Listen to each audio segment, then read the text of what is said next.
Welcome to the True to Success podcast, a space created to help you slow down, reset your mind, and realign your life from the inside out.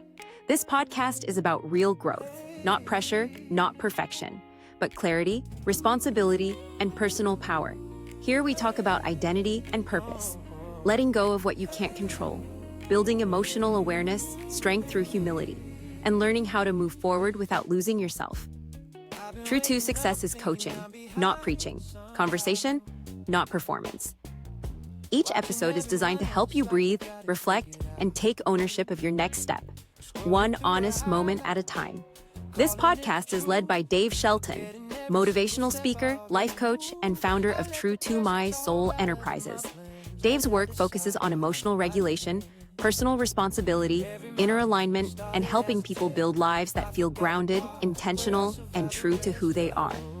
To learn more, explore additional reflections, and continue the work beyond the podcast, visit www.truetomysoul.com. That's TRU2MYSOUL.com. That's truetomysoul.com. Now settle in, take a breath, and welcome to the True to Success podcast with Dave Shelton. Welcome to the True to Success podcast with Dave Shelton. This episode is a special. This is the first part of a two-part episode. This is not a normal coaching message. This is not a lesson with steps. This is a moment in real time. It's May 3rd, 2025, the day before commencement at Southern New Hampshire University in New Hampshire. Dave Shelton made the trip from Kotzebue, Alaska, a remote Arctic town with no roads in or out, to be present for graduation. He is graduating magna cum laude with a 3.86 GPA. And during commencement weekend, he was chosen as the student speaker, delivering a message that received 2 standing ovations. What you're about to hear is an interview recorded by the SNHU media team the day before commencement. You'll hear Dave talk about what it feels like to reach a milestone and still feel like there's more work to do. What first generation means when you connect it to history, family, and legacy. How growing up with limited resources shaped his mindset. How a single moment, one sentence, shifted his belief about his own ability. Why imagination isn't fantasy. It's a blueprint. And why ownership matters more than motivation. This episode will not be edited into perfection. You may hear pauses, you may hear emotion, you may hear real life. Let it land the way it lands. And as you listen, remember the heart of True to Success. Success isn't loud, it's intentional. Now, settle in, take one breath, and let's step into this special interview. Or you and I talking to you want to pretend that Ivy's right here. Got it. Whatever works. Congratulations. You're graduating. How does it feel to be graduating? The word feel, to me, I don't even know what it feels like right now. The fact that it's happening and it's happened, and I don't know, I feel like it's not real. Like it's just an imaginational type of situation where you kind of look at something and you really want it. But when it gets there, you're like, okay, the feeling that I was looking for, I don't have it because I feel like, there's so much more still to do. The feel of it feels marvelous, but then at the same time, like, okay, now let's get into the field. Let's go out there on the court and let's play ball. So that's how I'm feeling right now. Like I'm ready to jump into the game. I'm seeing your first generation stroll there and all of your other honors. What does it mean to you to be a first generation college grad? I think you shared that there may have been a time in your life that you thought maybe you would never get a degree. Talk about what this means to you. First generation. The first generation for me starts back 4 generations with my great-great-grandfather, who was a slave. His name was Kellis. Kellis' slavery ended, was promised to 40 acres and a mule. Unfortunately, that was taken away from him after President Lincoln passed away. And when that was taken away from him, then there's no other person beyond Kellis that was named Shelton. So they took our name from us. So we don't know our name prior to that. But when Kellis died, his son Kelly moved to Illinois. His son was promised that we can get our 40 acres back. So his son Porter, which is my grandfather, moved back to Dyersburg, Tennessee to get the land. But when we went down to get the land, we realized that they lied to us. They wasn't going to give us the land, that we worked for years and years and years to build that land, sell all that stuff that they wanted us to sell, and they didn't give us back the land that they told us they was going to give us. Matter of fact, they made him rent it and take part of what he actually owned. So him and my father worked that land. Kellis, Kelly, Porter, Renzi. my dad, my grandfather, my great-grandfather, my great-grandfather. They took the land, they took our money, and they took our name. My name is Shelton. My great-grandfather, great-grandfather, great-great-grandfather, father only had a third grade education, trying to make a way for myself. When that didn't happen, and I was born of the last of 10 out of my dad, the thing about it is that I knew I had to get something back. The name. The day they called my name over that stage is the day I gained that name back for my family. A first generation graduate, we had plenty of graduates, but they just didn't go through a college to get it. What they went through was they went through life lessons. I learned from them. So now I need to come to a university so they can call the name. But when they call that name, they calling the names of those men who stood up for me. So now I'm taking the name back. But that's what first generation means to me. But let's just say this. Florida is the Sunshine State. Ohio is the Buckeye State. Georgia is the Peach State. But Missouri is the Show Me State. The thing that I want to do for my grandkids, I want to show them. I don't want to just talk it. I want to give them the state of mind of showing. Because if I don't show them, then they won't be able to see that it can actually happen. So that's what I want to give them. I'm getting this at the age of 51, but I need all of them to know that if I can show you, then you can do it. I can show you way better than I can tell you. So then telling you, hey, go get an education, or hey, go do this. Let me show you that it's possible. Let me show you that that what you want to grab out of this world, you can grab it. She said, you always have to be in the show me state. You are also our student speaker. Tell me a little bit about your speech and what you hope your fellow graduates take away from your message. In this speech, what I would like to do is have a conversation. I wrote this speech October the 10th, 2022, the day I started SNHU. I didn't write the speech when they told me I was going to do it. I wrote the speech the day I started school. I was actually staring at the computer for that first class we took. That's when I wrote the speech. I didn't wait. I knew that day that if you're going to let me have an opportunity, I'm going to take it. And so that's the day I wrote the speech. So in this speech, I want to have a conversation with the class and let them know that if you can see it, and if you can imagine it, then you can do it. It doesn't take a bunch of scholastic honors to get to a place of actually living your purpose or your dreams. Your dreams and your purposes can be lived by simply just imagining it. You know, like Mr. Rogers, the world of imagination is powerful. But if you never step into that world, then you'll never know what it can do for you. So my fellow classmates, what I want them to see is that imagination holds power. So then whatever you're imagining, whatever you're thinking of right at this moment, you can have it because it's your coming attractions. The moment you step into it. Kind of share those distances, like the fact that you do live so far away from the closest college, online. So living in Alaska, the Arctic of Alaska, there's a huge, vast area.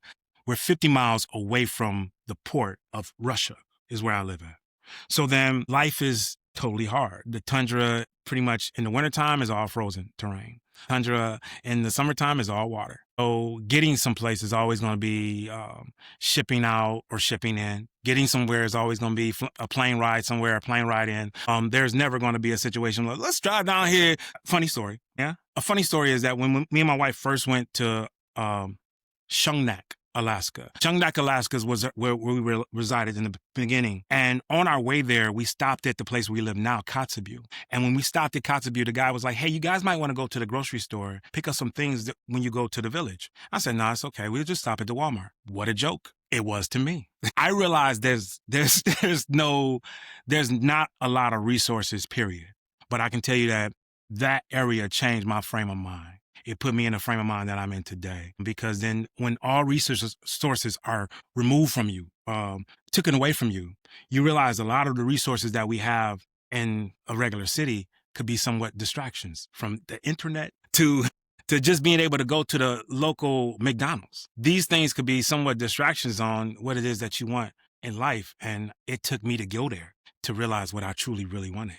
So it's a hard situation when it comes down to living there. But it's the best situation when it comes down to gaining your fortress of solitude, if I may. Sure. I tell you what, I live amongst the indigenous, and they are some fun people because honestly, they're welcoming, they're loving, they're kind, and their resources, they live on subsistence living.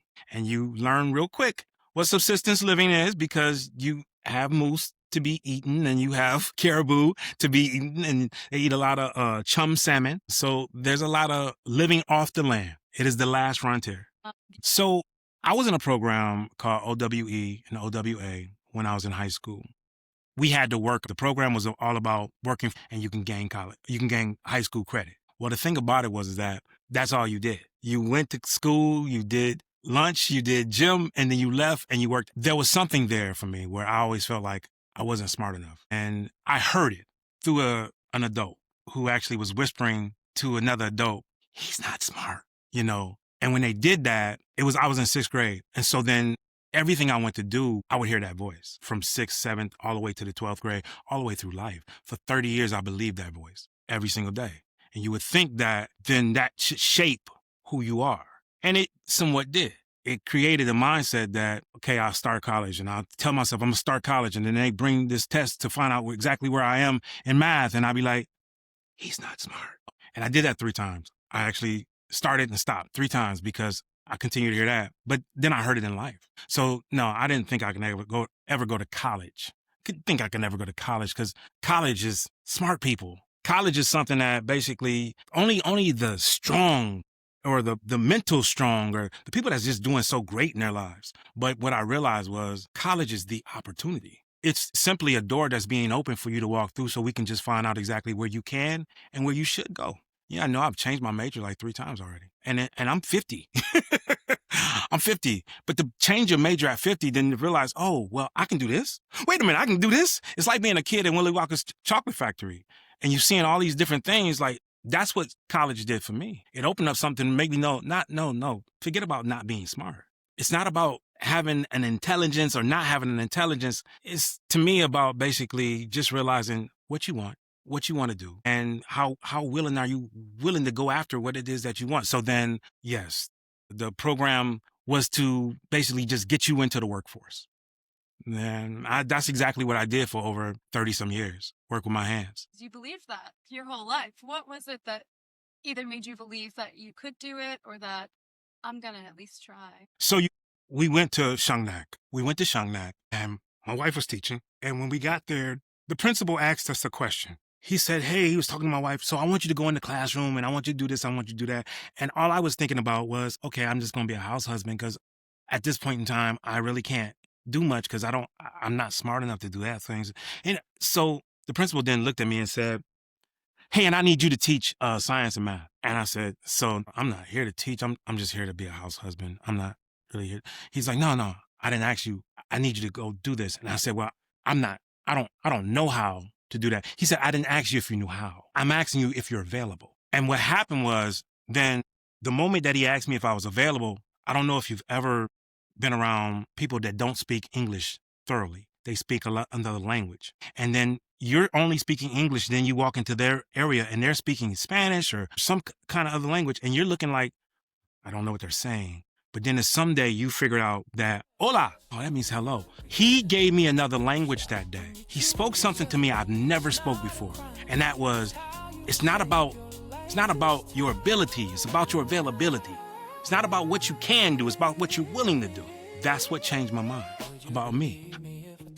As we close today's session, I want you to remember this. Growth doesn't happen all at once. It happens in moments like this, when you slow down, reflect, and choose yourself with intention.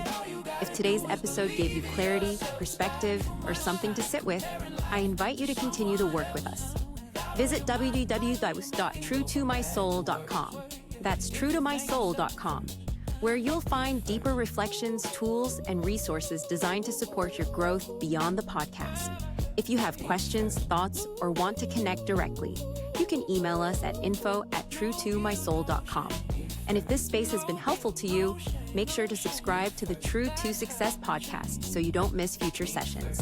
Each episode is designed to meet you right where you are, with honest conversation, grounded coaching, and reminders that you're not behind, you're becoming. Thank you for spending this time with us. Until next time, stay grounded, stay honest, and keep doing the quiet work that leads to real success. We'll see you soon on the True to Success podcast with Dave Shelton.